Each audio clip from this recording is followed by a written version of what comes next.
Ladies and gentlemen, welcome to Street View Politics YouTube channel. We are ever grateful for your continued support, for subscribing and watching our content. We never take it for granted. Now, today it was June 25th, 2025, a day that could go down in Kenya history as a turning point. From Nairobi to Kisumu, thousands of Kenyans poured into the streets with the message, "Enough is enough." Led largely by Gen Z and fueled by frustration, the Maandamano was more than just a protest. It was a national outcry. In today's video, we unpack what really happened on June 25, which is today, why Kalonzo Musyoka's fierce message shook the political class, and what this means for President Ruto's government going forward. Let us get into it. To understand today, we have to understand that the pain is behind us. In recent months, the cost of living in Kenya has skyrocketed. Fuel prices have jumped. Basic food is becoming unaffordable. Youth unemployment continues to soar. The controversial Finance Bill 2025 introduced new taxes, and many believe punish the poor while protecting the rich. And so, Kenyans, especially the youth, turned their anger into the action. But this time, it wasn't driven by political parties like Raila Odinga and the rest. It wasn't led by familiar faces.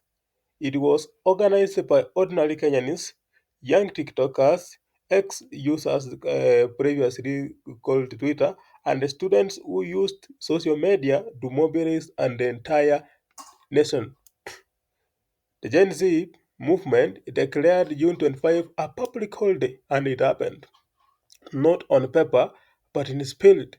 A holiday that is for resistance, a day for truth.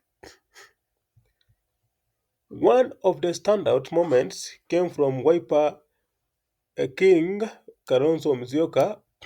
In his speech, he declared, "We had one clear agenda today, Mr. Ruto, and that is justice for Kenyans."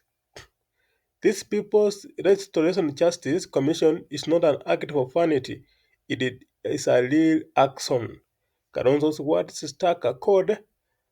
Many Kenyans saw him not just as a politician, but a voice of reason during chaos. So, what exactly happened today? In Nairobi, protesters filled a Kenyatta Avenue, waving placards and chanting songs of resistance. Police responded with tear gas and rubber bullets. In Kisumu, there was no demonstrations. In fact, it was peaceful and businesses were open and working as normal. In Nairobi and Mombasa, the parents were the same. Peaceful protesters clashing with heavy armed police officers.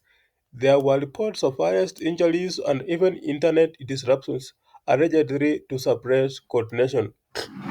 Also, the communication authority had to write a letter to the TV stations to avoid covering Maandamano, which is against the law. Yes, it was chaos, but it was also calculated. This wasn't a random riot, and also this was organized deviancy. Civil society groups spoke out, religious leaders called for dialogue, the world began to watch. Now, the big question, what next? For President Ruto, this is a defining moment.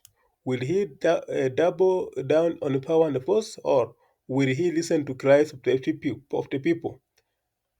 Its government insists that the finance bill is necessary, but at what cost? For Kalonzo Musyoka, this is this may be his political awakening. His speech on 25th felt like a campaign launch. Could could he emerge as the opposition leading figure for 2027? And then there is Gen Z. They have proven that they are not just social media warriors, they can organize, mobilize, and disrupt. What we saw on 25th June today wasn't just anger, it was strategy and makes all the difference. Now, June 25th, 2025 was not just another protest, it was a mirror held up to power. It showed the resilience of Kenyans, it showed the frustrations of youth, and it forced the political class to listen. Whether anything changes depending on what happens next, will the government open dialogue? Will opposition leaders seize a moment? Or will youth continue to rise until a real reform is achieved? Let us know your thoughts in the comments. Don't forget to like, subscribe, and turn on the notification bell for more real time updates on Kenyan politics. Yes.